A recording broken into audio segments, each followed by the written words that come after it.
Is Andrew joining us today? I trust so. Okay, good Ah, morning, here. everyone. Good afternoon, wherever you are in the world. So, thank you very much first to my to the audience who are always here. I don't know how many people will join us today live, but sooner or later we will have some people watching us asynchronously. So, today we're talking complexity theory. What I will do now is upload a PowerPoint that will allow us to guide our discussion today. And that's always helpful, right? So that we have some points to focus on. Complexity theory. So, some people who are watching us today, we're not going to talk complexity theory. We will just talk about the concept of complexity and why people talk about complexity. Where did it come from? Is it of any value, the concept of complexity itself, to pedagogy and research? So, this is why I framed the topic of our conversation today, the difference between teaching and learning, because there's a lot in our narratives about how we teach at universities, how we teach at schools. Very often you have to include teaching and learning, teaching and learning. And I really doubt that 90% of people who actually use these terms actually know what we are talking about. So, and why, right? So if people think that they do, then maybe they can relate to teaching. But it's really hard to say how people actually would frame the concept of learning as relevant to the pedagogy and pedagogic research. Now, some of you may find it a bit controversial, what I just said. That may be so. So we will clarify some things and see whether the terminology that we will introduce today and unpack, maybe it will help us to see how complicated things are. So, just as a very brief introduction, first of all, let me introduce our speakers. So today we have our home team as our home team, which is Lala, Andrew, and myself. But we also have the deputy dean, here with us, Nguyen Wang, and we also have Professor Wayne Cristado, who is our star guest today. What I planned for today is to actually use Professor Wayne Cristado for an hour as much as we can, drag out of him everything he knows, which might be relevant for us. And then after Professor Cristado leaves, because he has some other appointments today, we might stay afterwards and talk for half an hour about the implications. So maybe we will just talk history of thought first, before we actually move into the practicalities of what it all means to us. So,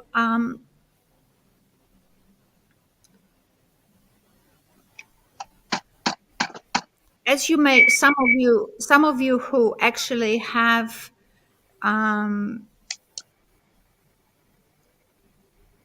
been are fluent in the literature of second language acquisition, you might be aware of these discourses in second language acquisition. Some of them talk about sociocultural theory, the other ones talk about cognitive theory. The cognitives always were saying that they do not do anything which is relevant to second language pedagogy. That always kept falling on deaf ears of the field, because people felt that they need to hang on to something, so they were hanging to grammatologists without actually providing us with any deep rationale to actually understand why. Some of the SLA people themselves were trying to make some hooks to pedagogy, like Raudelis, but very thin hooks, and he's very aware of it, that the relationship between cognitive SLA. Sorry for the noise. I'm in the middle of a hotel and people don't care. Anywhere else, I couldn't get that connection to the internet. So Rod Ellis is very aware, but SLA has almost next to nothing to offer. So he was trying to make some links. Okay, so then Diane Larson Freeman made a little bit of a 180 turn in sort of in 2000s, produced a book on the theory of complexity. I browsed through the book, and I have to admit, I didn't read it thoroughly. It is impossible to read, especially if you're into pedagogy of language teaching, of second language, because I just couldn't put my fingers on it. Maybe I just did it too fast. So by all means, everyone else, please read it and see if you can make connections that you think are relevant. But nonetheless, she did talk about complexity. So complexity is very important because what it does to us, it actually takes us to another paradigm that says, well, maybe the world is not exactly the way you actually see. And then it actually makes things very complicated, because when we think that we know everything, all of a sudden we find out that someone sits behind our back and says, oh, well, it's all complex. Oh, well, it's all complex. So we would like to have a certitude and believe that we know everything. So we had one session 3 weeks ago, I trust, where we started the conversation about ontology and epistemology. I tried to explain it using this Valladolid controversy that was beautifully described by Professor Bruno Latour. I will not talk about it. The only point I want to maybe remind our audience that what the controversy showed, that people from two different cultural backgrounds looked at the same problem completely differently. So depending on which ontology you sit in or your worldview, then you use different evidence as relevant to solve your problem. And that's why being critical of your own perspective on the world, or being aware that it's not the end all, and understanding what that perspective helps you do is very important, because then you actually become critical, which means you know the boundaries of your understanding. Delineating the boundary is very important, because then you see that you're limited and the world is complex. But I'm not going to take the discussion away from Professor Wayne. So, Professor Wayne, first, the hour is yours. So here are some questions that I just thought will warm us all up. And maybe you can produce a little bit of a chat. Okay, I'll speak to those questions. I'll speak to those questions that I see on there. By all means, I have several slides, but this is just to warm us all up. And you know, Okay. most of us are beginners, so that would be very helpful. Can I just give a plug to a series of lectures that I've given on YouTube, which I've been putting up over the last year or so, that is called Insights and Oversights, Seeing Through Bad Ideas. Insights and Oversights, Seeing Through Bad Ideas. And a number of these issues I actually talk about at some length in those lectures. They usually go from an hour to an hour and a half. And the last one I just did was about truth. Truth is one and truth is many. Excellent. Now, before I get to this, can I talk about complexity and yes, please, because I have a next slide defining it, so you will just fix it for us. Okay, so as is my want, I'm not a very linear thinker, so I'll be there and I will have answered something else that might come up. First of all, you hinted at it before. Very often, the world is a complex place. Let's start with that. We all know very little. And at universities tend to give people the delusion that they often know much more than they do. How else, for example, would all these kids in the 1960s have thought they knew how they could build the world just because they had read Karl Marx or Sigmund Freud? I mean, it's just so stupid. But they'd read one theory that was throughout a lot of books, and that was explained everything. But clearly, they didn't believe that the world was complex. They thought there was a simple answer to things. Now, the world is very complex, but there are some problems, the answer to which is not that complex. And being a thoughtful person requires being able to know which is which when. So very often I hear, especially ideological kind of driven people, when they want to shut someone up, they say, oh, it's more complex than that. But they don't actually suggest anything complex. They just go back to their 3 or 4 examples and their little theory that they're so happy with, because that enables them to have a certain prestige and power. And they have an audience, and it's part of a consensus, and they share that consensus. So they all agree around that. So they try to drag you in.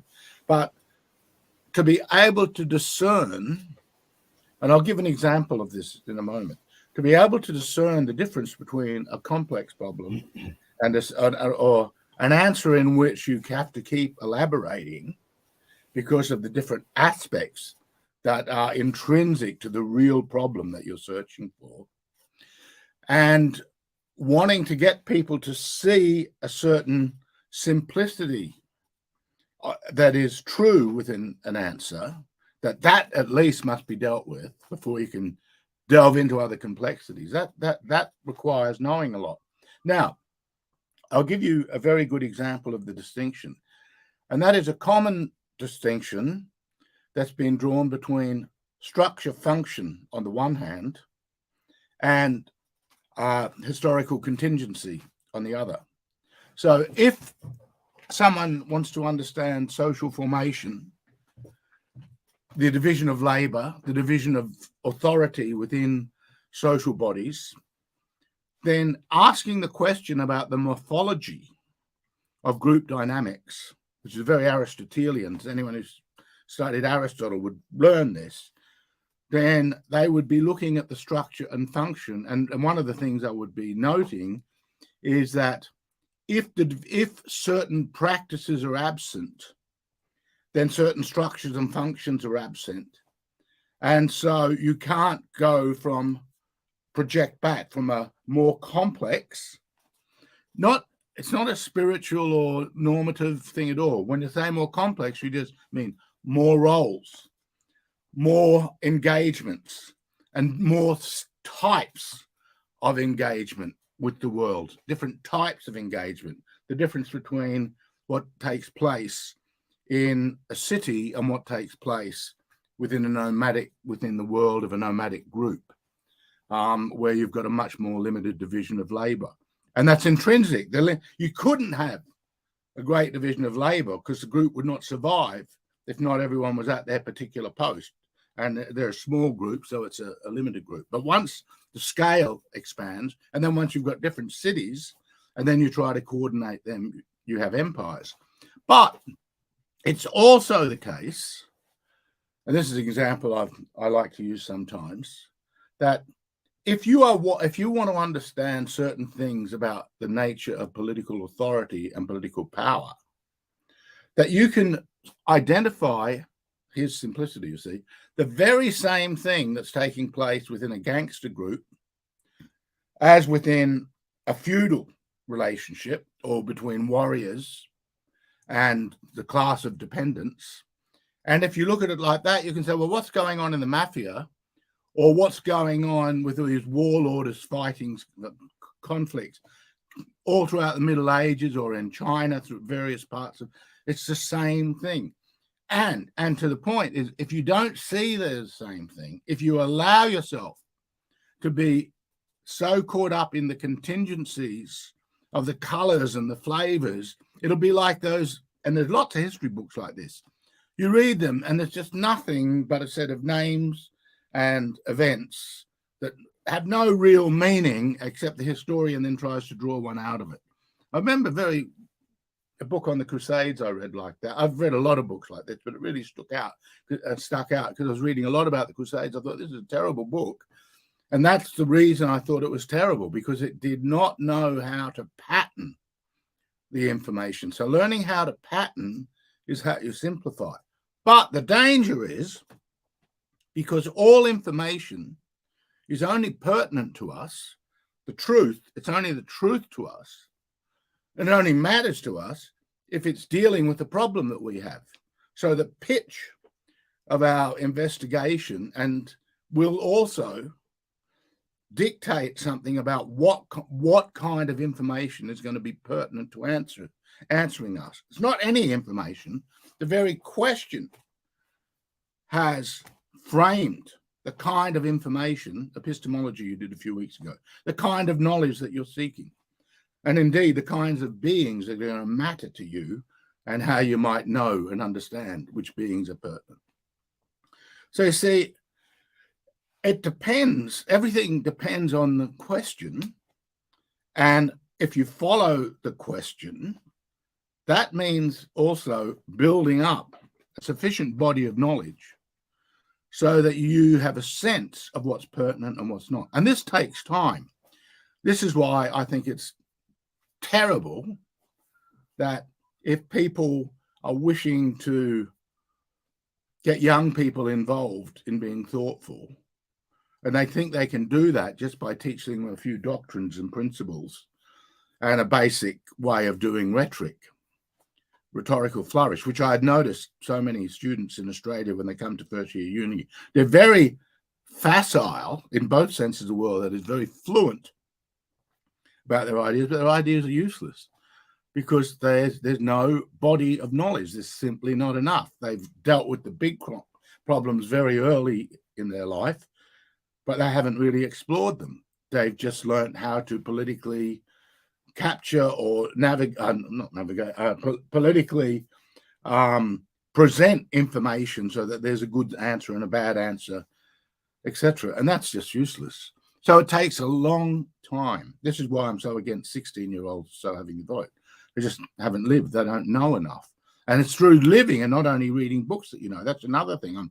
I'm very hostile to the idea that just by reading books that you are a really knowledgeable person. Shakespeare in the Tempest has a great idea running through that, where the Duke of Milan, who's lost his dukedom, he loses it by spending too much time in the library. He's not seeing what's beneath his nose. So being able to discern things, to read character, to read situations, to read events, to ask after what's the structure or what is the particular contingency that might thwart this structure.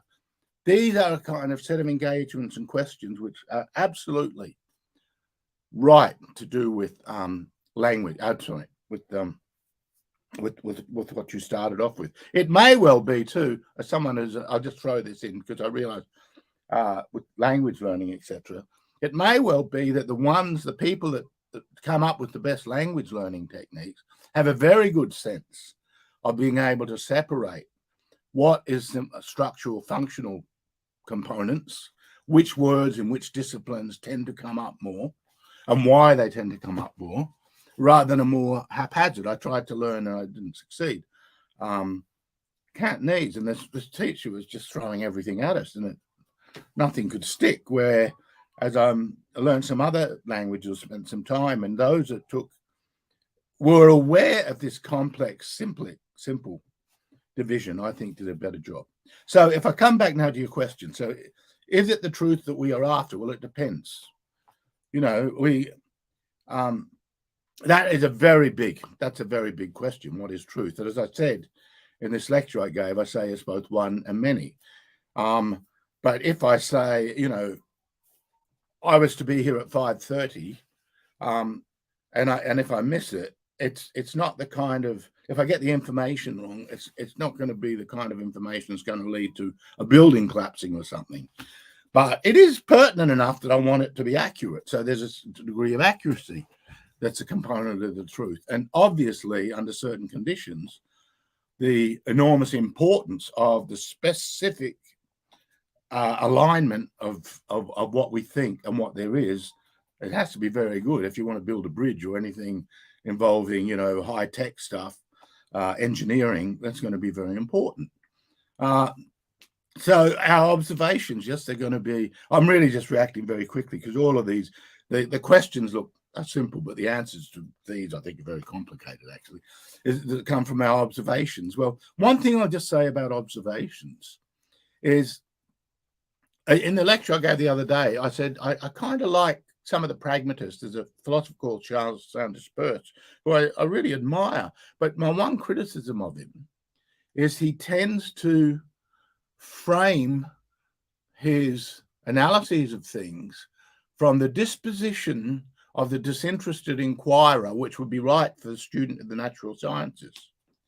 But if we're talking about do we learn from our observations, when we're a participant in various activities, we learn all sorts of things that we cannot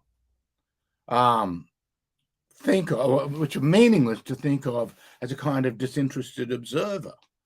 You're trying to hook things as just in the practice itself. So you pick that up by being very interested and not checking out all other possible things. You're in the process of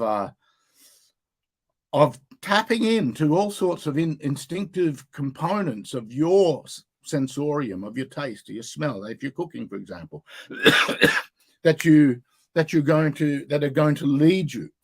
So it depends on the matter at hand.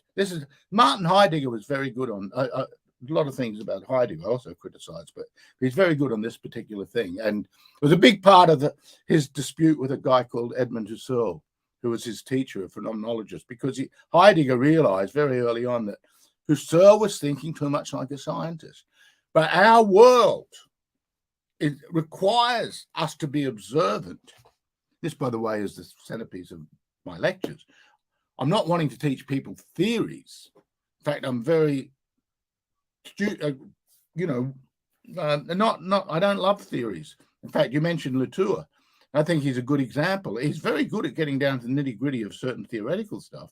But when he comments about the social world, he might as well be just anyone else who read the New York Times or Le Monde or something.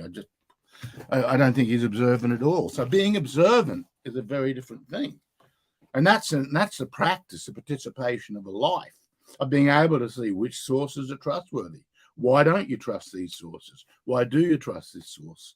What information are they disclosing, which has been absent in these other narratives, which have they may form a consensus, may have a lot of authority behind them, but they're dreadful. And I know, Anna, in our own respective looking around the world about us, we're both concerned with this. So do I believe there is a right way or a better way? Well, yeah, I think it depends on the thing. You can't, if you want to do calculus, there's a right way. There's not a better way. That's, guitar players. They're all, every guitar player knows that there's so many different styles, and some of them are better at this and some at that. I once watched two guitar players I really love. B.B. King with Jerry. His name's he's a great country player. I'm going to forget his name. This always happens to me. But B.B. King is a very simple blues player. And Jerry is great, could do anything. He could outplay B.B. on 90%. But B.B. would just get certain things. And you could see Jerry just going, that's lovely. That's perfect. That's better than what I would do, even if I would do... Even I can run rings around the fretboard around him. So that's a right or better way. It depends on the issue, and being able to tell the difference. This is why there's no shortcuts. It's in the doing. Some people, it is true, some people have the tremendous capacity to pick up things extraordinarily quickly, and that may be because of the kind of functionality of their instinctive apparatus, and they can pick up a sound, or if they're a guitar player, or even with ideas, they may be much quicker at picking up that and making associations. But we're all sitting here with the bank of our associations, which are being transformed constantly, if you let them.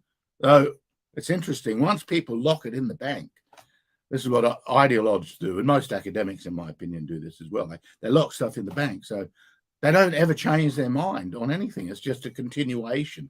More stuff goes in the bank that fits that story, but stuff isn't going in the bank that makes them rethink that. So is it time to better understand the okay. Well, I think it's good to do that. But as I said, you always want to be astute to, are there morphological continuities and affinities. Like the post-structuralists, they were really big on discontinuities, on rupture. But when you look very carefully at what they were saying, they had the same patterns because they were always about oppression and emancipation. It was very simplistic. There wasn't really much rupture at all. They had, I haven't read one post-structuralist piece of history that shows me that there's any depth. And here I'm deliberately talking about Foucault, about understanding anything that precedes the set of concerns and priorities that came out of his life world, which in some ways he rightly does trace back to the 18th, 17th centuries. But as for a better, a more anthropological, well, you'd think, what's his face? You know, the great anthropologist, you know, the cooked and the raw and the cooked. So, okay, trace, tropic. Oh, my memory. And with this cold. Okay, excuses. Levy Strauss, you know, but Levy Strauss is doing structure. That's why he's quite good at that. But that's why when Sartre him and Sartre have a debate, they're talking to some extent across each other, because although Sartre wanted to do structure with Marxism, he also wanted, when he looked at person or development of a personality, so he writes on Flaubert, for example, as he says, you know, Flaubert is a bourgeois, but no other bourgeois are Flaubert. And that's true. So it depends. So that's I've said a lot there, and I'm not sure if I'm losing people or. I think the reason why I want you to say aloud is because one of the ways Andrew and I were running postgraduate courses, including master's coursework courses, where by doing investigations like this, discussions like this, actually by complexifying our students' brains so that they wouldn't go out there to schools or to doing PhD, thinking that they are just flying eagles. All they have to do is to just put the last button on it, and you know they can play God in their cathedrals. It is very nice that in Europe you don't hold a chair as a professor. You hold a cathedral. Yeah. That's very interesting. So is it the truth? I think the truth is ambitious. I think that what we're after is an understanding why we understand things this particular way, because once we understand why we understand things this particular way, we can always make a correction. Otherwise, we're just stopping our own mental evolution. So what I agree. And open. And the big danger with an education is it closes off the road to openness. Right. And every education researcher starts with a theory. I'm doing this within this theory. They always underneath the theory. They don't work with theories or with models. They just are under. But even worse, Anya, is a conviction. It's not even a theory. And the conviction, if there's any theory, very often it's because the theory they latch onto better consolidates the theory for them. The theory better consolidates the conviction. But it's easy for me to say this because although I think I was fairly open and not ideologically captured when I was in my mid-30s, I had a complete change of mind about everything because of personal experiences, which made me question what it was that philosophy was, which I'd been working on for 15 years. And I came to the point of view that looking here for the answers is foolish. But considering what it may help us do for certain kinds of questions, certain kinds of observations, that may be very helpful. But some of the greatest philosophers, I think just it's just nuts what they're wanting you to believe. It's something, and because I think the modern Western societies are really built, edifices built upon philosophical ideas. It's kind of the Platonic king idea only filtered through the Enlightenment, so it has a different scale of what's important. But at the end of the day, philosophy should be king. This is what they're saying. The ideas, justify, rationalize, and of course that quickly gives way to ideology must be king, because you start digging around ideas, and you quickly get to the fact that people see things very differently. So then what you can do is you can just say, well, if they see it like this, it's because they are this, and they're ideologically captured because they are this. They're, I don't know. So we have ideology, and then we have governments and then we have governments mandating these ideologies. Which is where we're at now. So yes. So observation is important, as you were explaining in Shakespeare, using being observant is the most important thing you can do. Right. I've often made the joke, and people, I don't think I'm alone in thinking this, if man and woman go into a room, if we're allowed to say this, but I think it's true, that very often the woman says to the man, what do you think of X, Y, Z? And he'll go, they're all right, he's all right, they're all right. Whereas the woman tends to have been much more observant. So I didn't like this about this one.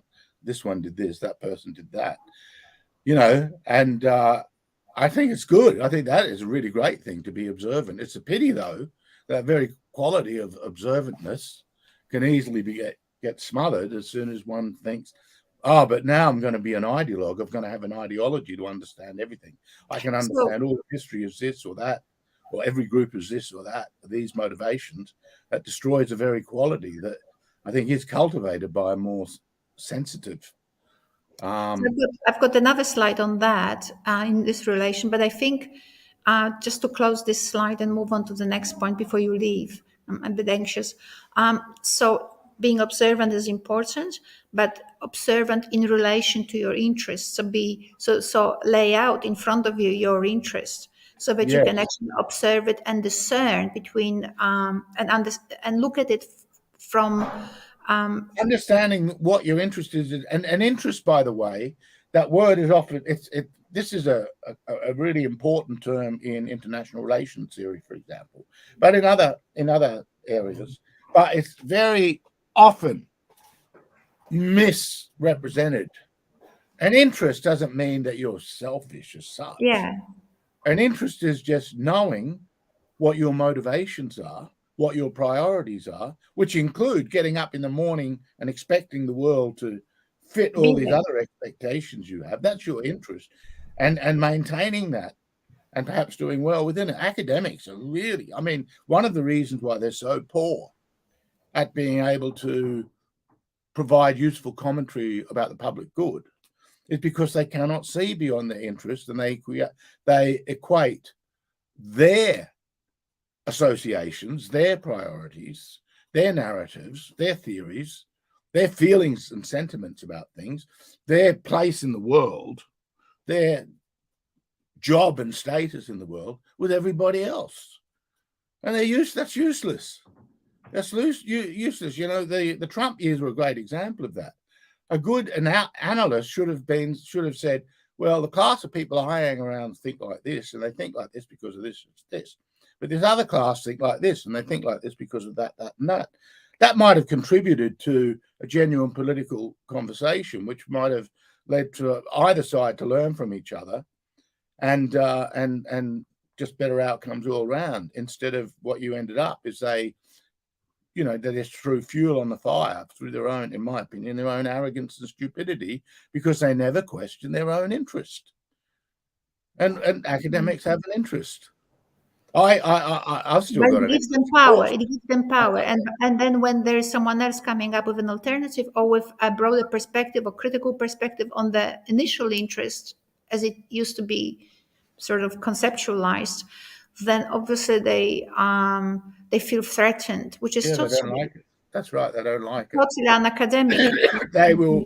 It's amazing to watch people become petulant. Offensive.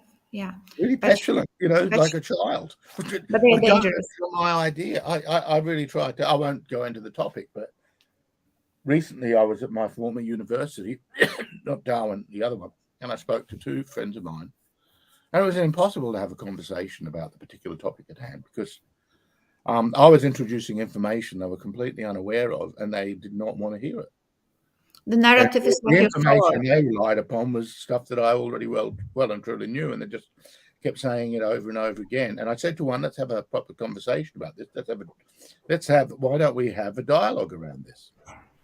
And then I was too much this and too much that. And then he looked at something I'd read and he said things that were just not what I'd said.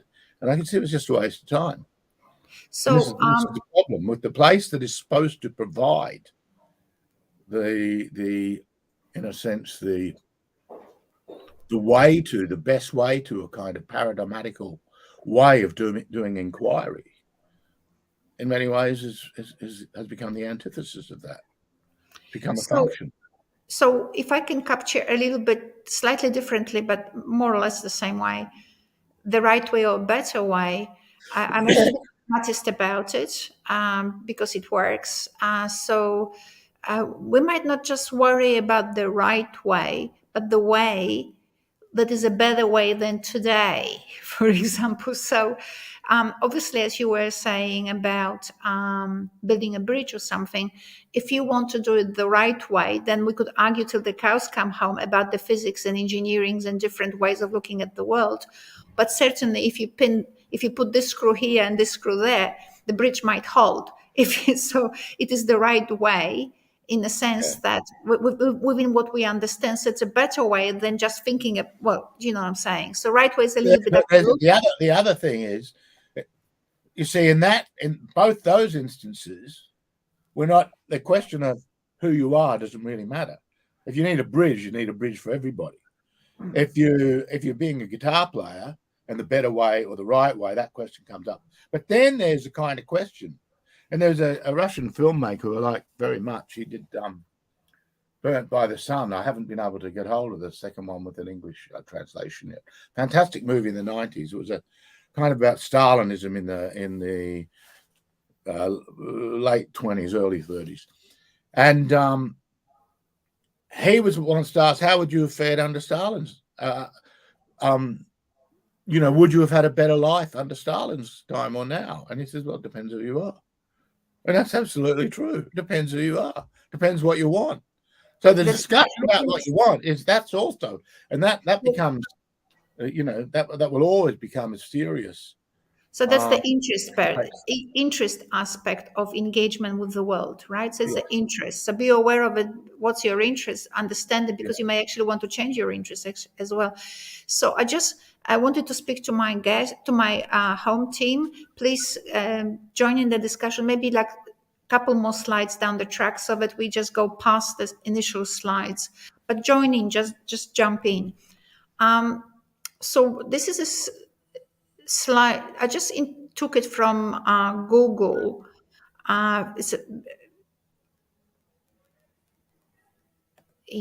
Complexity emphasizes interactions. It's very generic, so general. Complexity theory emphasizes interactions and the accompanying feedback loops. What does it imply? What does it imply?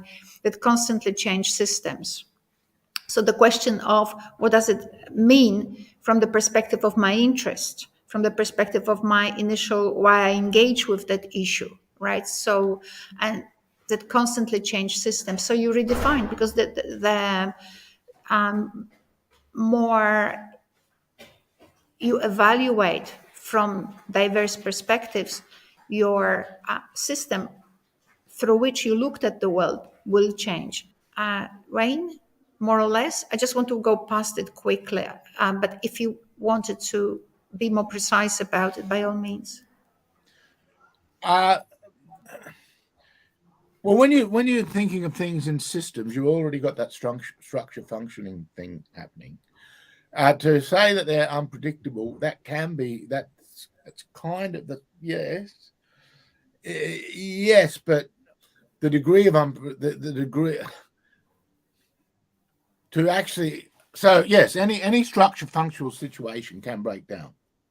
That's true, but the elements that may be required for that breakdown may be so great. It might be highly unlikely, but it may be an extreme case. So you get these extreme cases where the system now is not working. But then Andrew, I think that Andrew's perspective here, and I just really, I'll go back to that with Andrew later on. But basically, I think what Andrew would say, there are systems and there are systems. The man-made might be more or less depends on what they do, because with artificial intelligence, they might actually mimic the world, and the world, in that sense, might be more unpredictable than we think, than our systems that we generate are. So I think that Andrew, in his work, makes a lot of time, makes a lot of room for the unpredictability which is in the world, in people's heads. That, but I think that what's the purpose here for second language teaching and research is to bear in mind that the predictability of our systems is not equated with the predictability of the world of students' heads. There is this individual component here that we work with, but not necessarily that we believe we can control. Okay. So this is a slide that I always have, and I think that you already have spoken about it, which is that seeing the world through a theory, which is what you were saying. So we've got the Marx and we've got all these Freud, and without them we can't understand the world. Once Marx gave us the lens through which to look at the world, now we can see oppression everywhere, division of labor everywhere. We can see the concepts. In fact, we can't see the world any other way, which is the trap, right? Which is the trap. And you spoke about structuralism, theorists invent the action they perform. There's a that's what it should be. See, I disagree that one needs a theory to see. I didn't say it. I just know it's just up there on the top. It says one needs a theory to see. Yeah. So that's the title of a slide. So I took this quote from Craig Calhoun, who was trying to illustrate to us how people, how the structuralists think, and how people, So this is a 19th century thinking. For some reason, we're using Marx in the 21st century as if it was bloody Einstein, right? That it is eternal and always true. That's a 19th century thinking. But once you had a structure, you could see through it and you could see the truth. So your lens, the Marxist lens, provided us with the lens to see everything, understand everything. So obviously Craig Calhoun, Professor Craig Calhoun, I think he's retired by now.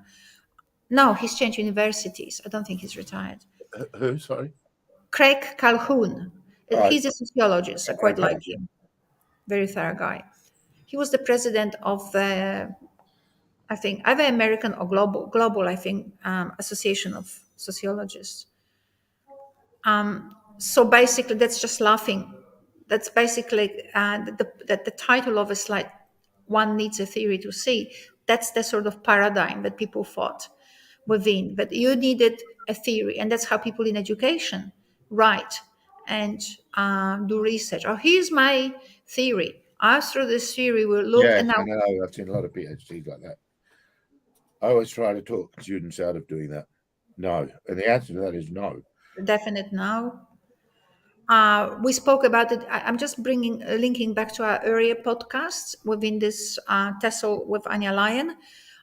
We spoke about it that we are change blind, which means there's our blindness, the blindness that comes that comes with us as evolutionary products. Some things are not relevant for us to see. We don't have to see all the rainbow prism, the rainbow prism of light. We just need to see the door.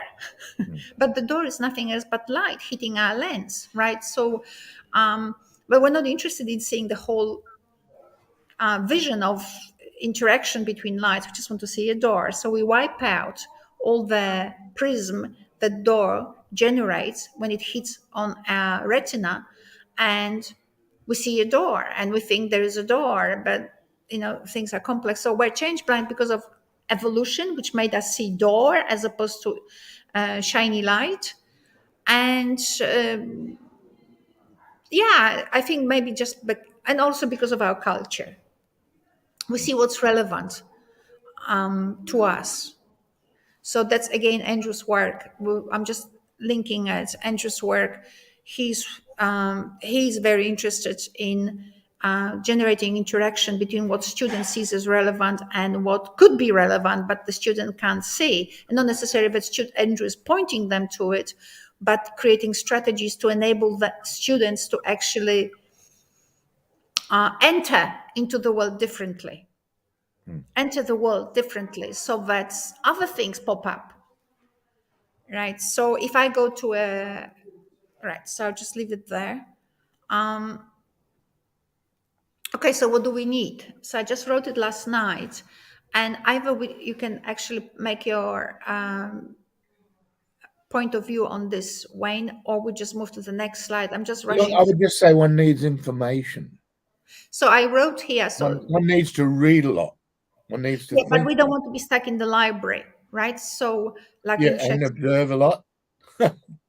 and be aware of the interest of the point, and just be asking questions. One needs to be questioning, so that you can relate the things you read or the things you see in the world to the way you pose the question, so that the question will change depending on your on the information. So what I wrote here last night for myself was, or do we need to generate a conversation, which is the dialogue between theories, between perspectives, between I call it theories, but they're not always theories. This is just observation. Conversation is my favorite, or one of my favorite thinkers is Eugen Rosenstock-Huessy, and his second volume of Sociology, which doesn't really exist in translation, but there's a kind of dummy translation that should be on the web soon, which is it's preliminary, it's not final.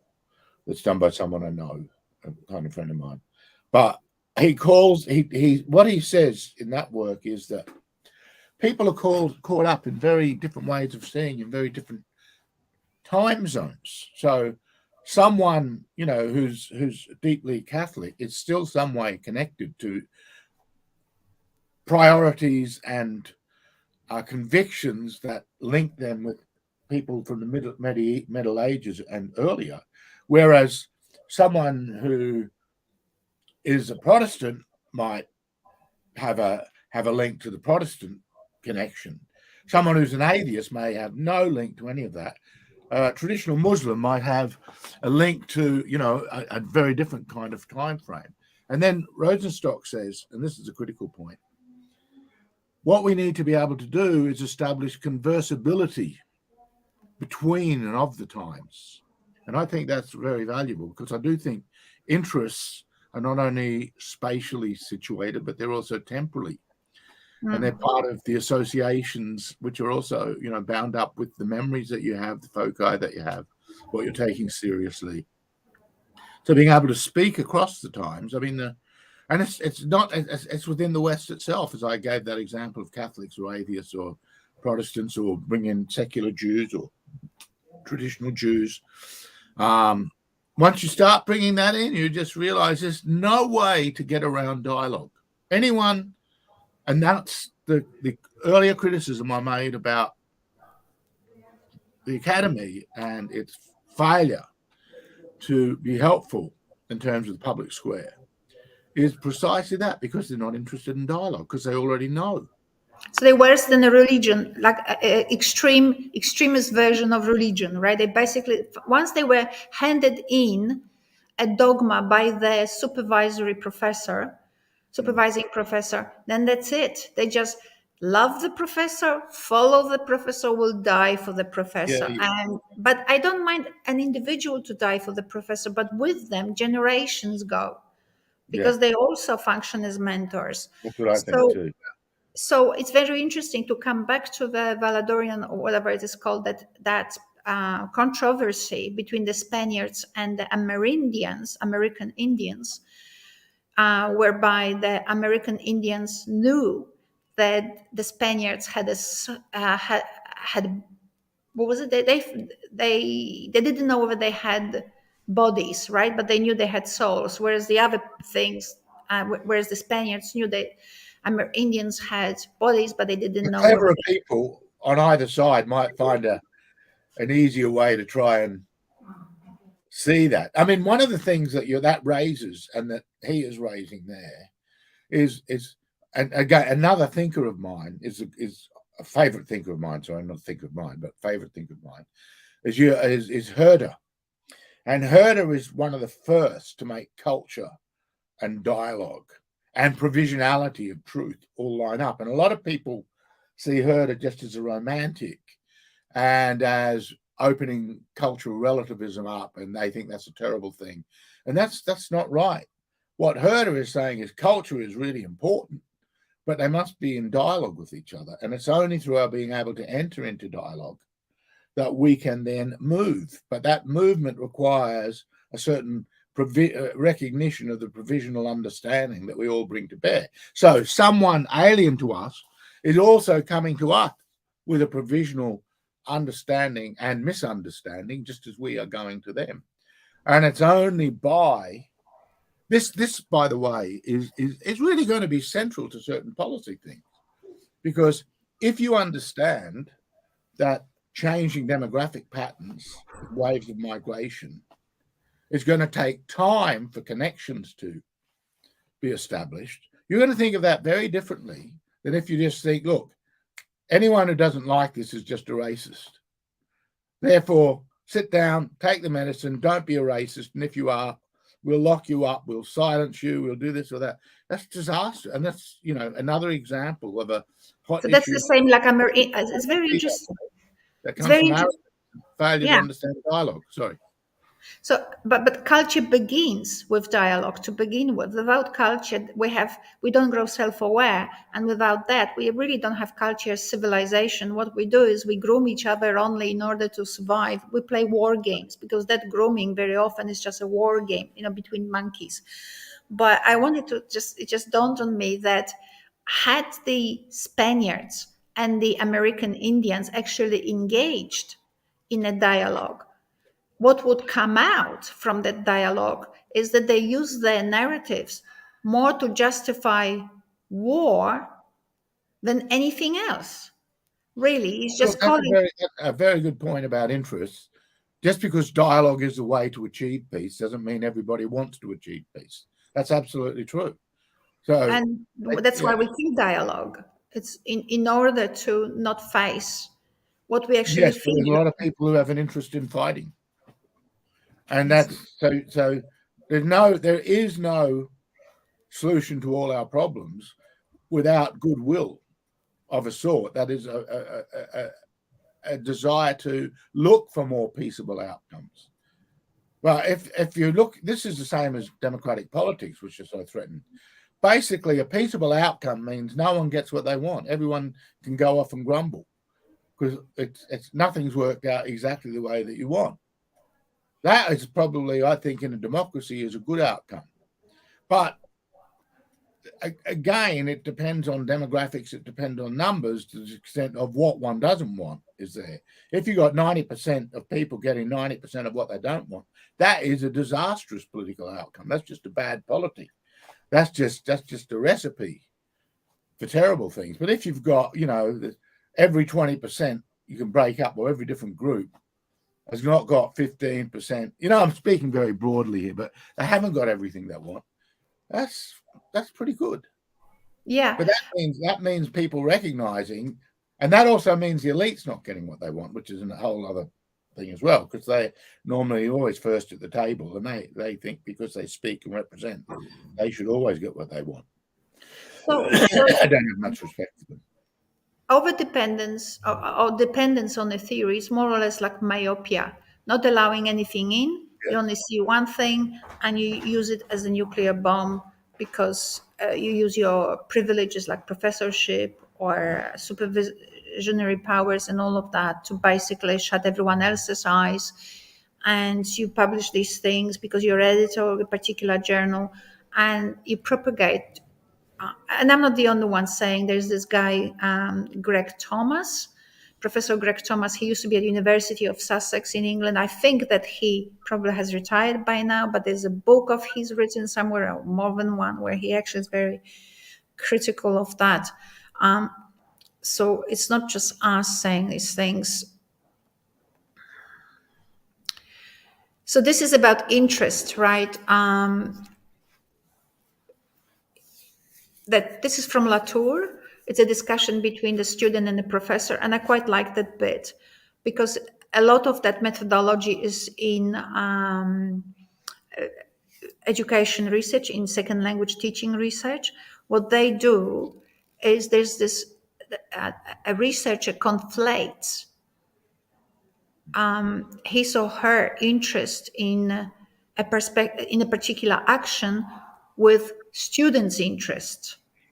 So if you see a text as words organized by grammar, you then suspect that the student also interacts with text as words organized by grammar.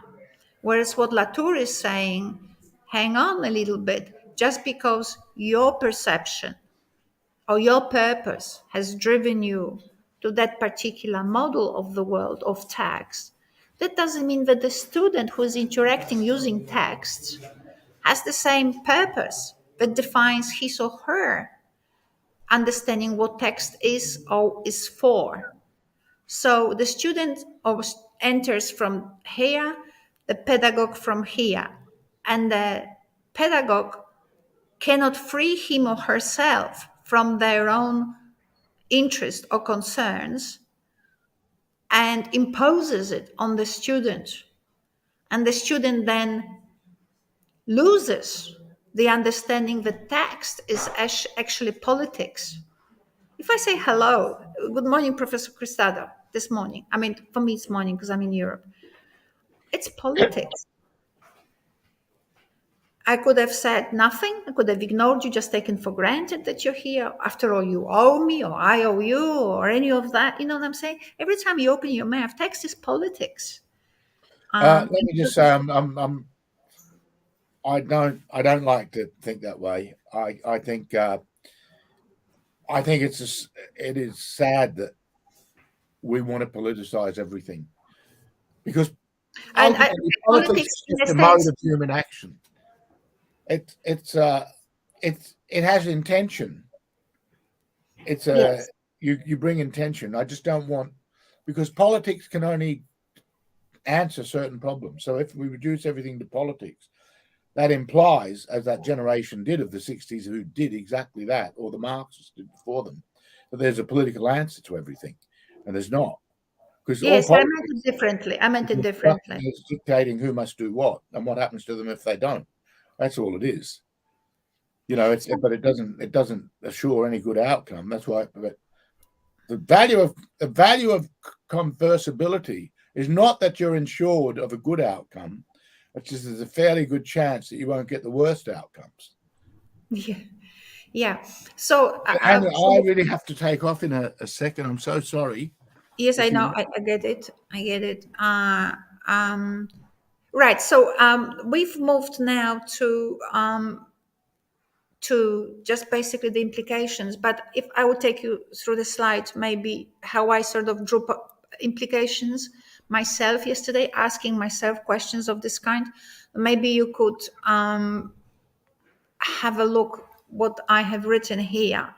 So basically, as from the discussion of the world being complex and us not seeing the world directly, and us entering through interest and conversation, enabling us to explore that interest, but with which we began and see what and basically better understand through dialogue between theories, between perspectives, better understand the implications of how we enter how we manage. I just looked at this and our discussion in reference to second language pedagogy and research, basically how to teach and how to support learning. What should we do? Study students' behavior. Obviously, I'm against the first one, but I want you to say that, just to answer it from your perspective, study students' behavior and then teach them what we have observed that they do. So we see, students first learn this particular point of grammar, then they learn this particular point of grammar, and we just teach them accordingly. Or question how we interpret the result or basically what we see in order to enhance the effects of students or our own actions. I'm not sure if I worded it very nice. Forget the students. So question how we interpret the results in order to enhance the effects of our actions as teachers. So it's not so much of what students do, but how we can we do research in such a way so that we can see Can we can be more I leave that critical. with you guys, because that's so specific, and bid farewell. And thank you. Is your research helping you to look more critically at what you're doing, right? Well, I think my research is really about attentiveness, and attentiveness in a teacher, in a pedagogical role, being attentive to what is it the student's hoping to get from that, which that actually, if you've set the curricula, or if it's to learn a language, it should be that, but it may be the different levels of learning and the kind of mistakes that are being made. And you need to zoom in to what is it that is a mistake when it's a mistake. Why is this mistake being made by this person? But that, one of the problems with that is a lot of teaching is not able to be so specific student connected because of the other things around it, the time, the numbers, etc. The curriculum you've got to get through. But I really have to go, Anya. I'm so sorry. Well, thank you so much for your assistance in helping us to better understand, how complex the world is and how we cannot actually run with a little algorithm and think we know it all. We don't. Thank you See so you all. much.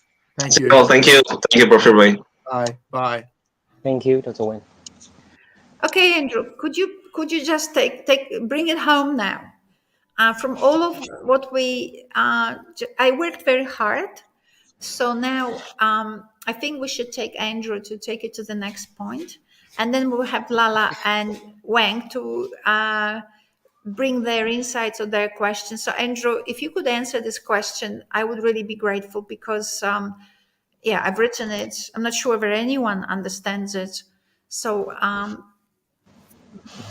if you could criticize what I have in the red, which I think has been happening in second language teaching and research, and if you could actually clarify where to from here. I don't understand the question. Study students' behavior and then teach them what we have observed that they do. What does that mean? Well, I guess so basically, say when I was looking at systemic functional linguistics, so they study behavior. So they, for example, students' behavior or also text behavior, and they would say texts have connectors, right? And then they take the connector and they teach those connectors to students. And then I get Lala as my doctoral student who produces a text for me, who's educated by SFL within the SFL approach. And I, as his supervisor, who can, to a degree, write very well in English, I go crazy. Because all I see is every third word has a connector or has something else, adverbs or something. The text becomes flowery. It becomes overdone because he doesn't feel the flow. He's not looking at the audience and how to work with the audience and their feelings for them to be engaged in the text, which is obviously, I'm talking now my perspective on what text is. He's just seeing this as a mechanical thing where he has to put all these damn connectors. So that's that. So I'm talking here systemic functional linguistics, but I could have been talking about people who saw text as words organized by grammar, where students lose focus from what text is really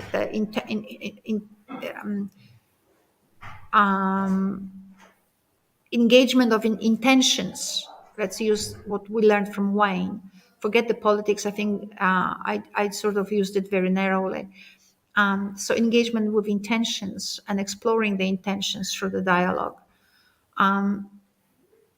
So then students lose that, and they lose it to the point that the entire second language teaching is about now task-based teaching, which is going to the shop, doing the brochure, sending a letter.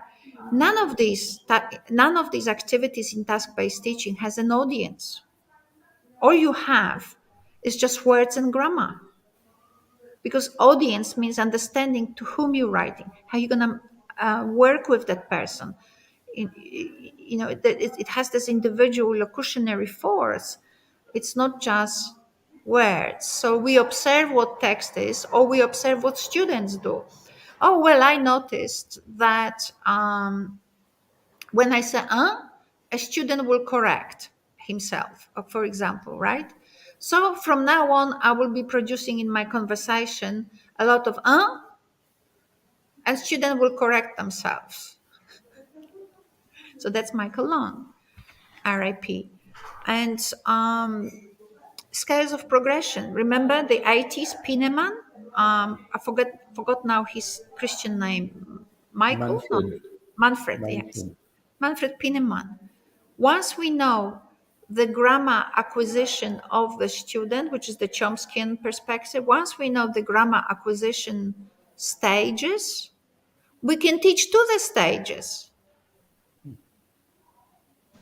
So what you observe from your perspective as a linguist, now people conflate with the student's interest, and they think that you can teach them to that developmental scale, progression.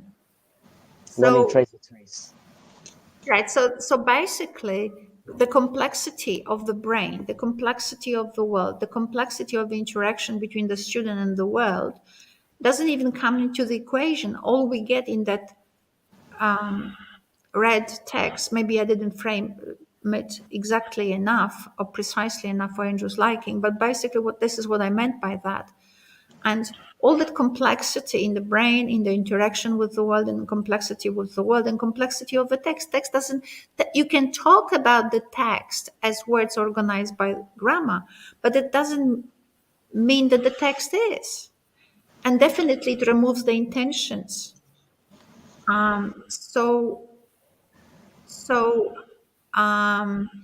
We study text, or we study students' behavior from a single perspective, and then we impose that perspective, whereby what's missing here is which is the blue response, the blue bullet point, where I think what you are doing is you use theories or evidence of different kind of observations to help you better understand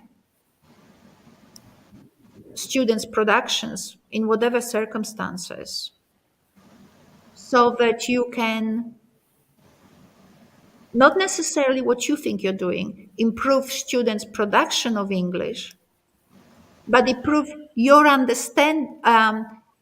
to help you think or believe that now they are doing better, which, and in fact, they might be doing better, right? But there's still a distinction I want to keep between them being better and you thinking them being better, right? I like that separation. So what you do, you use the dialogic, you use the dialogue between perspectives, theories, and evidences and conversations. Use this dialogue to develop strategies that help you see things done better, or the results improve. But it's still your perspective. It doesn't mean the students really improve, because maybe there might be another way that can do better. But at least you are more comfortable. So, but without the dialogue, I think grammarians might say, "Oh, we also believe that students do better with a myopic perspective or methodology." Well, only if you don't look at other people's results with a better explored scoping of a problem. So if you shut yourself off from, say, opposing or different ways of looking at text or looking at learning, then you can run with the idea I'm the best. So that dialogue, so I think that dialogic methodology is really important. So you can obtain through it a critical perspective on your own interpretation of what success means. I think that's what I want to say.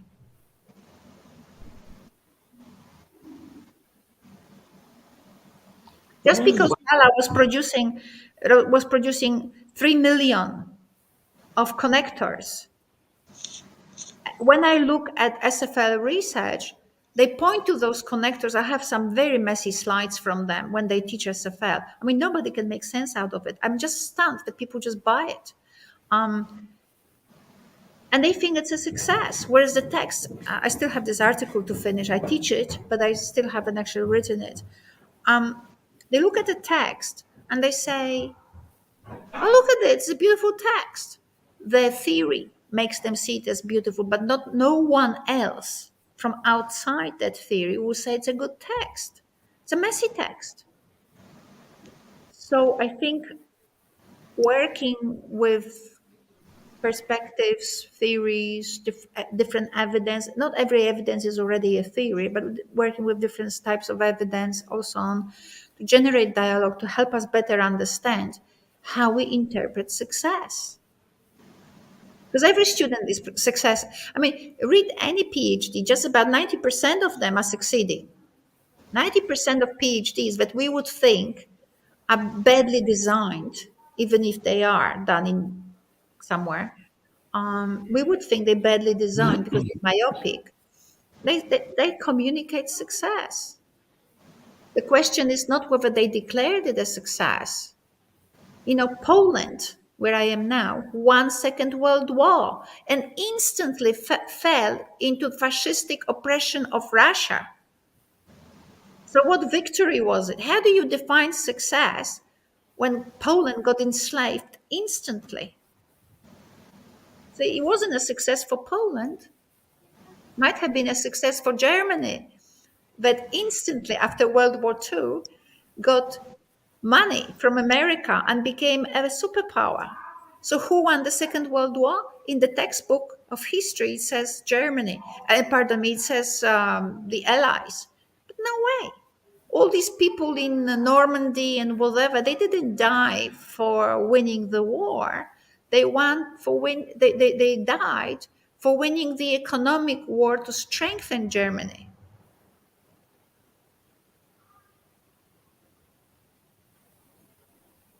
And it's very visible now, sorry to say that, talking about the concept of success, when Russia, because we're having the war in Ukraine now, when Russia finally got rid of communism, right? We had Boris Yeltsin. Some of us are old enough to remember it. In the 90s, Boris Yeltsin entered the scene. Drunk or not, everybody east of, I don't know what, Atlantic is drunk. And the more east, the more drunk. So that doesn't matter.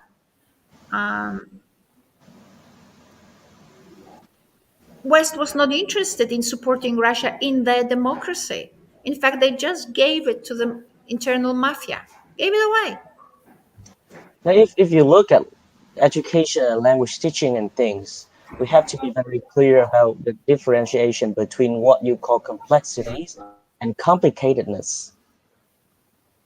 Well, the idea of complexity is that things are not really recognizable and things are not predictable. And if you look at your question, like if we observe the student behaviors and teach them what we observe, or even we interpret the result with a hope to enhance the what we do on the student, our actions in relation to the student effects, then that actually, I think, is complicatedness. You are trying to capture the complicatedness of the world, how complicated the world is, and you are trying to capture the complicated characteristic of the world. We do not really understand the nature of complexity, because by complexities, then teachers step back and stop thinking about we can predict everything and we can observe everything inside the student head. And that brings us to another question. whether knowledge is in the student mind or whether knowledge is in the world, represented by the actions and interaction. Andrew, I'm just gonna stop here and I'm gonna leave you in this complexity. I'll see what's here. Okay, so it's time for you to talk, Andrew.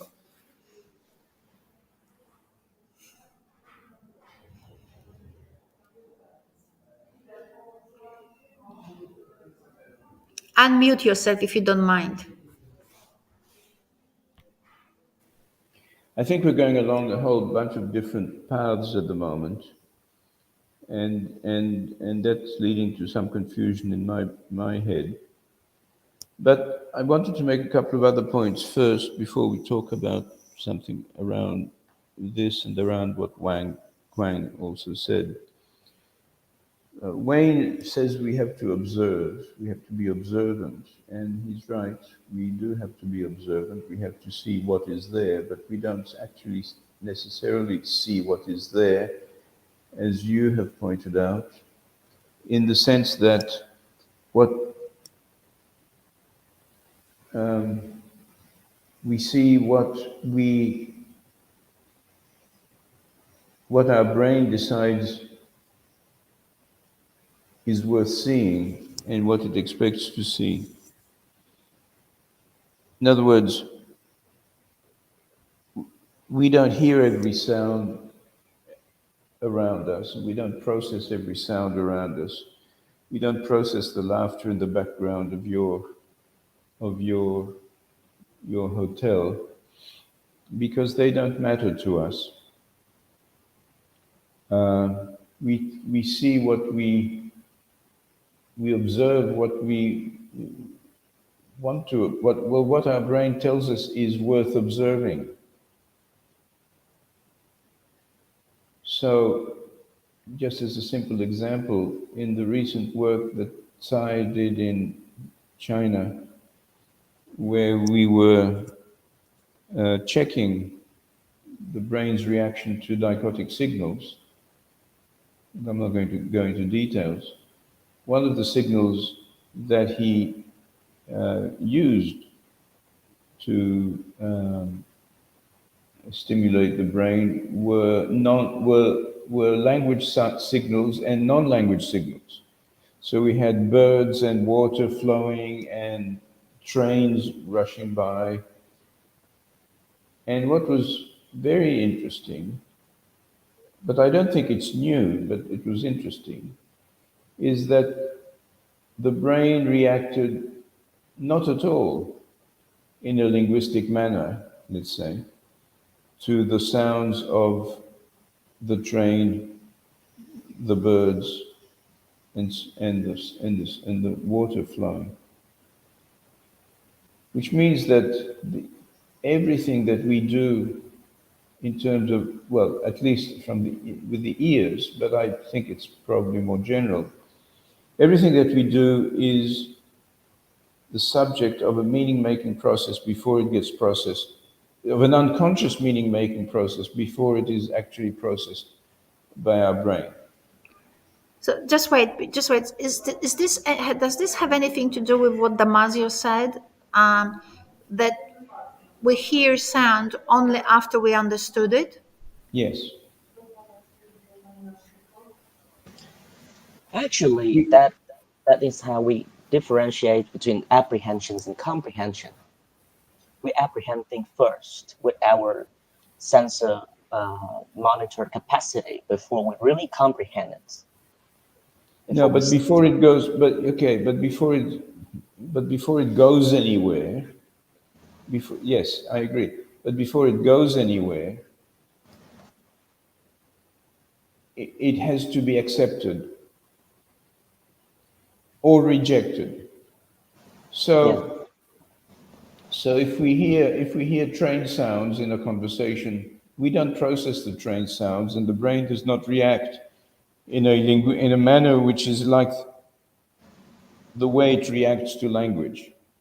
So what I'm saying is that the brain, even at that level of general noises, general signals coming into our ears, our brain, our brain acts as a gatekeeper. It allows in the signals that it wants to allow in for processing, and it rejects those that it does not want to accept for whatever reason.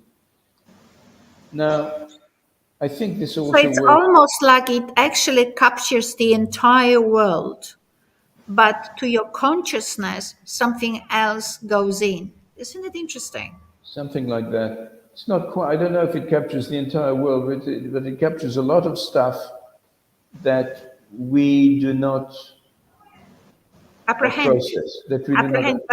But the no, thing is, we apprehend it, but we don't, as Quang said it, but we don't We don't yeah, comprehend it. but I see it differently. Then I see comprehension first and apprehension the second. I translate these words from English into my own brain differently than Quang does. Maybe not quite like the theory says, but I think we apprehend, but then we understand. Understanding is the second stage for me, the way I interpreted it. But yes, but just wait, isn't it interesting, like some English person can who spends a year or whatever, I don't know, there are cases you hit your head and all of a sudden you English person speak fluent Chinese. Well, I don't mm, know that they speak fluent Chinese. I don't know that this is actually Yeah, so correct. check it on Google. So you I've checked, basically, I've heard about these instances, but I'm not quite sure or you about. play piano, you've never played piano, you hit your head, all of a sudden you're world stage pianist. So what I'm saying, it got in, but it didn't get, well, it didn't get to the level of consciousness so that, yes, you are a pianist in your subconsciousness, but not in your conscious life until hit your head. And for some reason, this thing pops up. Maybe we all speak whatever languages we wish. So our students already speak English because they heard some English, except that maybe. Oh, that's very interesting. I'm just not going to go there. But you know what I'm saying is there's more in the head than our consciousness lets out. Yes, but that's yes, but also there is more.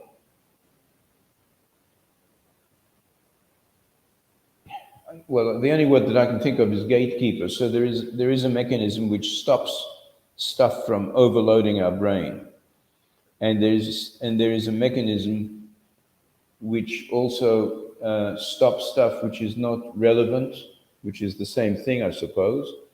But also there is a thing which recognizes the difference between signals and the ways in which they need to be processed. So if you hear linguistic signals, the brain says, that's language, so I'm going to do this kind of processing. If it hears non-language sound, it says, well, I'm going to reject this, or I'm going to process it differently.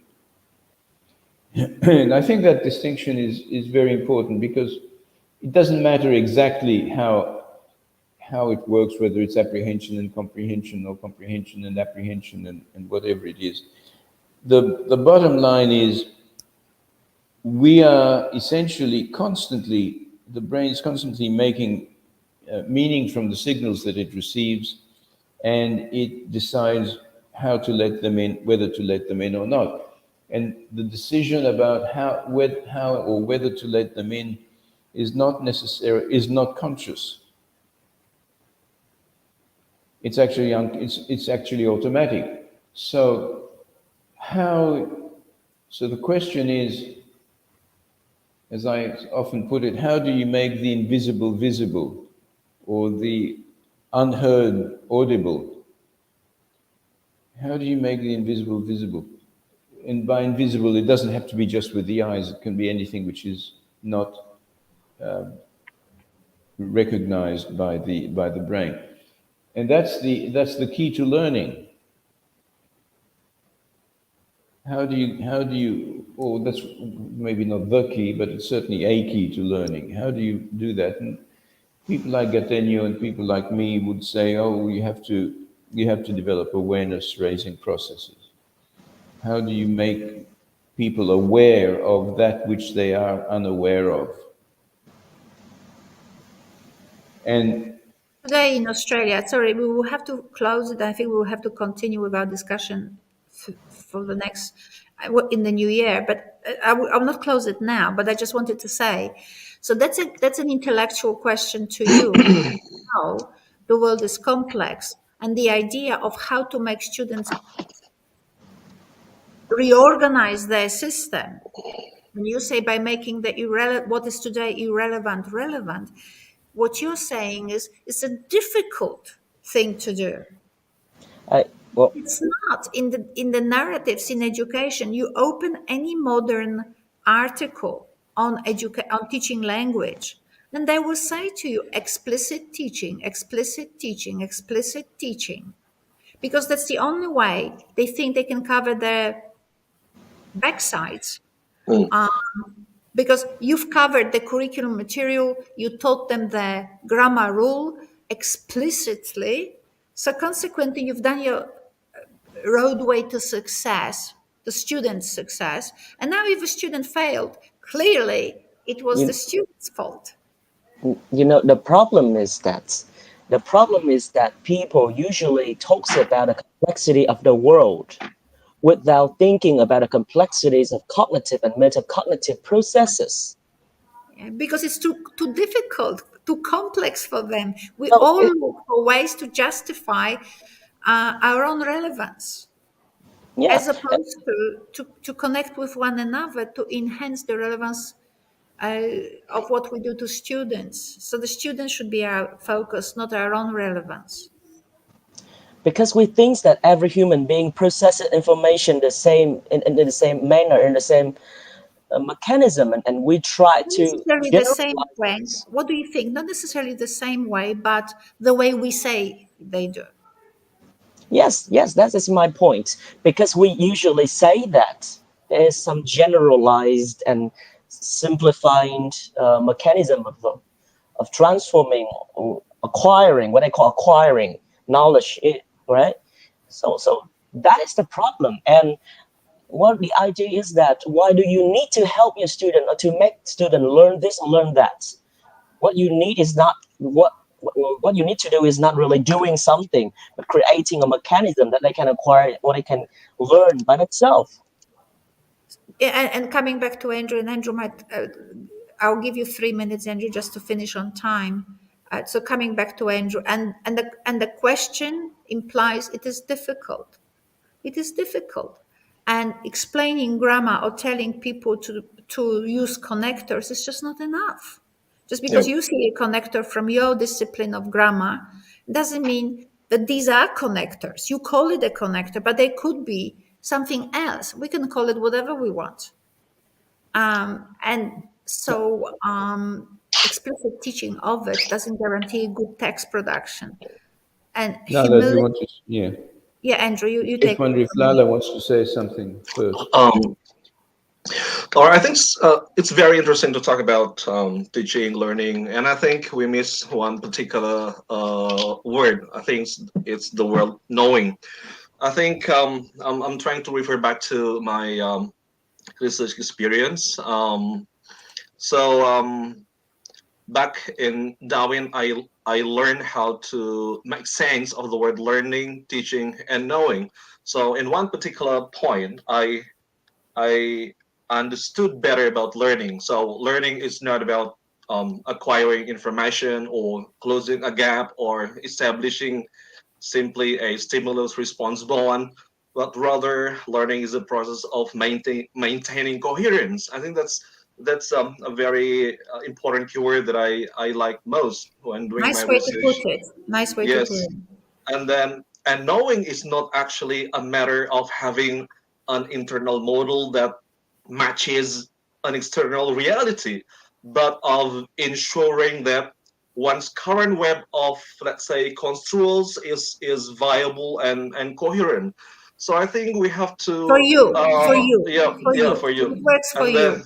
And when it doesn't right, work for you, you reevaluate. right. So I think now we have to abandon the metaphors of learning as acquisition and internalization. And I think those metaphors are no longer adequate. And we have to replace those old metaphors with the words such as adaptation, and transformations, right? So when my students were using those three learning tools, the verbal tonal approach, the emotion, and aesthetics, they actually created different kinds of engagement. So that's the very essential thing mentioned by Professor Wayne in our talk, in the beginning of our talk today. I think it's something that I did not realize from the first part. When I was about to return to Indonesia, Anya kept telling me, Lala, never give answers to your students because you have to do the inquiry. Your students have to do the inquiry by themselves. So I was actually baffled. I was completely confused about that concept. I was not allowed to give them answers.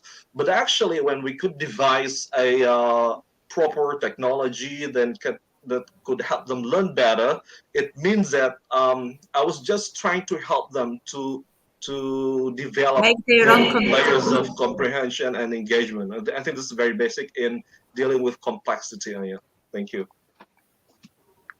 Andrew, the last word. It's 1.5 hours. It's gone, so we're pretty much Okay. done. Well, I think we need to talk more about this. Um, I think that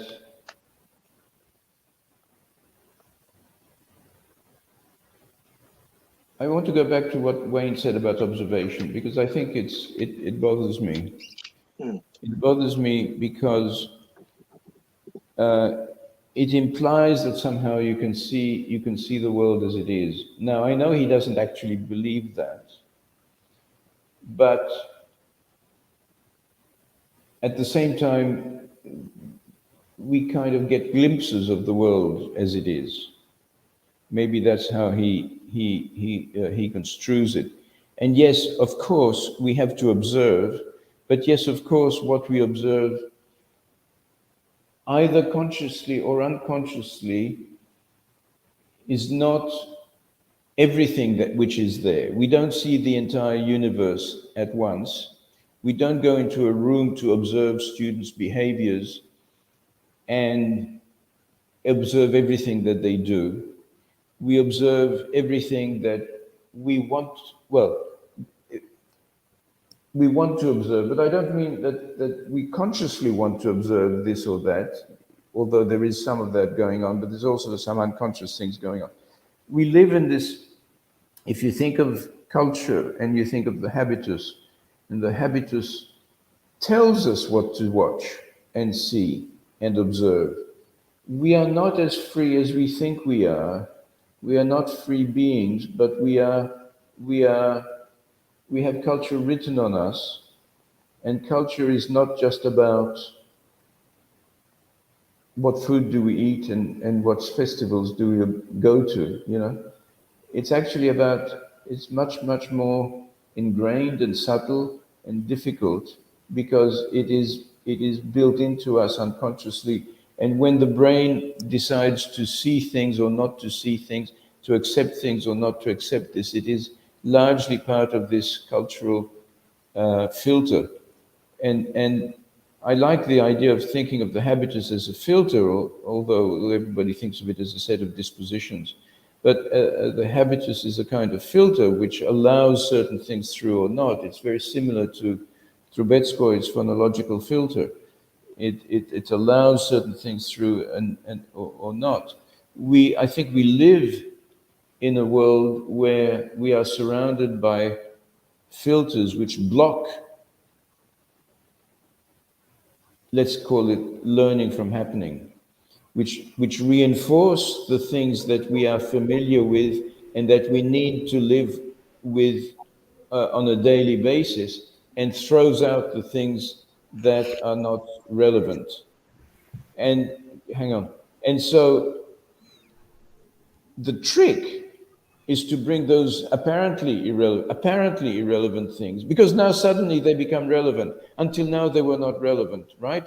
Russian was not a relevant language for me. Oh, I want to study language Russian for some reason, so I have to make this relevant by bringing it into my field of perception, by bringing it into my field of understanding, manipulation, and all of those things. And how am I going to do that? And it could be that, I mean, Crank talks about let the students do it for themselves, but the students can't do it for themselves in the sense that they may need some assistance. Um, I cannot make Quang say bus properly just by saying to him, go and fix yourself. Right? I have to give him the two things that all learning needs, and that is a sample and time, but it's not enough. I also need to re-educate his phonological sieve. I need to re-educate his habitus. I need to not re-educate, and it's not I who needs to re-educate it, it's the student that needs to re-educate it in a way to do whatever it is that needs to be done in a way that But the difference between explicit teaching and your methods and my methods is, which is what Lala was alluding to, and maybe also Quang, is not that we teach them U. We don't say this means U. What or this is function. This helps you see connectors better, or this helps you see connect. We don't do that. We don't teach them U. What we do, we create strategies that enable students relate, reformulate their system, which is what complexity was. We understood there's a complexity out there, and we work with the complexity. We didn't reduce the students' complexity to the zero, to our own understanding of what is inside of a sound or I, inside of a text. What our strategies do, they enable students to renegotiate their filters, re, to change them. That's very different. We do not say, now change your filter to the Russian or English filter and only hear this, this, and this. We would say, and also complexity theory might say, that would be difficult, if not impossible, right? What we're doing is our strategies enable students to themselves, which is the for themselves, right? Quang's thing, themselves to reformulate. So what you do, and I do, and Lala, we generate strategies enabling students to see differently. We do not show a different picture to the student. And now we say, oh, from now on, you will see that. From now on, when you go into English system, you must see, and there's 5,000 different rules, which is what SFL does, systemic functional linguistics. If you actually look into it, if they were to teach literacy properly, nobody who is human can learn it, because there are 5,000 different texts with 5,000 different structures, and with 5,000 each with 5,000 different exceptions. That's why the book is this thick. It's fantastic for a linguist, and that well, may have relevance to artificial intelligence. But for pedagogy, we're working with little people, and little people have this much memory. They have a actually, processing memory, not actually, necessarily short-term memory. Yeah. when you look at this, I have no problem with explicit teaching at all. And actually, our educational system, to some extent, has been successful with what they call explicit teaching. The problem is that if you want to do something better, like every mechanism has its maximum capacity. And if you want to actually, what Lala says, transform students, I don't know what transform really means, because every interaction of us with the world transforms us in some way, more or less. But the fact is that we have to move from this mechanism to another mechanism, and transform quantitatively to qualitatively, so that we can open more potentials. That is the problem. It is not because not it is not because what we are doing currently now is not good, but it is because we are seeking for something better. And if we don't, you know, get rid of what we currently have as a system right now to move on to another complex system, then we cannot explore the student's potential in a better way.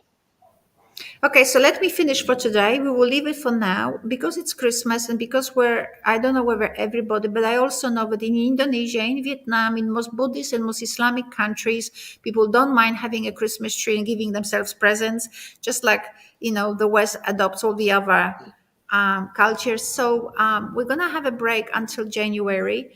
I would contend the fact that what we're doing is right. I think that what we're doing is mostly wrong. That I would contend with that, Quang, because, yeah, I'm not saying that explaining to someone something is a bad thing, but making the whole methodology sit on explanations, it makes it very one way, because it's your explanation to what you think should be part of that explanation. It's not necessarily the same what the student sees is part of the explanation. So I'll just finish it here. I think this is a very important discussion, and we'll Let, carry on with this. So we let started me with the let me let me curriculum. say one thing. I know you can say you can finish your sentence in a moment. Let me say something, which is in terms of the what we're doing now. Yes, what we're doing now with explicit instruction has resulted in about 10% of success rate of really proficient speakers, and like Wang, like Lala, and so on. I mean, these guys are exceptions; they're not the norm. If you look at what's happening in Asia in terms of English language proficiency, it's actually not very good at all. Thailand is now no longer 100th in Mm. the world; it's 99 in the world, and Vietnam. Vietnam is about the same place. Indonesia is in about the same place. What I'm trying to say is that is that, well, I agree with Anya. I think we are doing it wrong, but I think that even doing it wrong gives us some results, Mm. Yeah, but and, when I and but read not much, but not much, when I but not read much. Yeah, when I read the literature and people are saying, "Oh, language is about community engagement," but we are having Vietnamese community here or Cambodian community, therefore there's no point, there's no relationship between English and our daily life. Now, start it as a draft question and now reflect on it rather than cancel it out. And now all the textbooks in English will be about Indonesia. So we've got the Yeah. mosque, we've got the road here, the name is this, we've got this. So you learn nothing about America, you learn nothing about the way how people function in different countries and whatever, because you reduce the language to the territory. So what I'm saying is there's a lot of simplification. There's what we don't train our students in is to say there's such a thing like a draft. And what you have to do now is to look at this draft critically. Okay, so if I see English as the language of community and we don't have community that speaks English, I don't have to see this statement as a problem that cancels out English, and I can't sell English to Vietnamese or to the Cambodians, great. See it now as a starting point for reflection. So what do? I dread to say it, but people solved it in my living memory in 1970s. Mm. It was solved 50 years ago. And I bet that it was probably solved 200 years ago, it was solved 1,000 years ago, but at least in our living memory, it was solved 50 years ago. But for some reason, we're lacking the intellectual power and engagement because of these different paradigms to build on that understanding. And consequently, we're running in circles. Okay, my friends, it's been really good. Is there a specific model for teaching ESL that you recommend? Susie, don't ask me. I recommend my own, which is what do we call it nowadays, Lala? We call it sensory. What do we call it? Multisensory. Load reduction strategies. What was the word? Multis Multisensory multisensorial load reduction strategies. load reduction strategies, right? But anyway, Susie, obviously, it's not a. It's I can't say it's not a marriage proposal. I can't say I accept or I reject. It requires our podcast and engagement in our podcast, in our articles, obviously, which we will try to word here and articulate here. So I'll see you guys in January. We will talk all about it. Yeah. So thank you very much. Thank you for your loyalty, everyone. Thank you, Susie, for being up at 3 o'clock in the morning or 4 o'clock in the morning, your time. And oh, Michelle is Michelle's there. all right. Michelle Bendel is here, but Michelle is in England. So she's fine. She's like me, up at 7 a.m. So I'm grateful, Michelle, for you being here, but I don't feel sorry for you. 7 a.m. is fine. It's perfectly good, especially for a person who relies on coffee. All right, friends, I'll see you, and dear audience, I'll see you next year. I want to Thank you. really thank our home team that has grown now by Nguyen Quang, I trust. So we have 4 people, which is our stable home team. It's really nice to have a home team so we can sometimes just focus on the things we're experts in and sometimes invite guests and engage with the audience. So thank you so much. See you Thank in you. about, I will tell you on Facebook, but probably something like 4 weeks. All Thank you right. so Okay. much.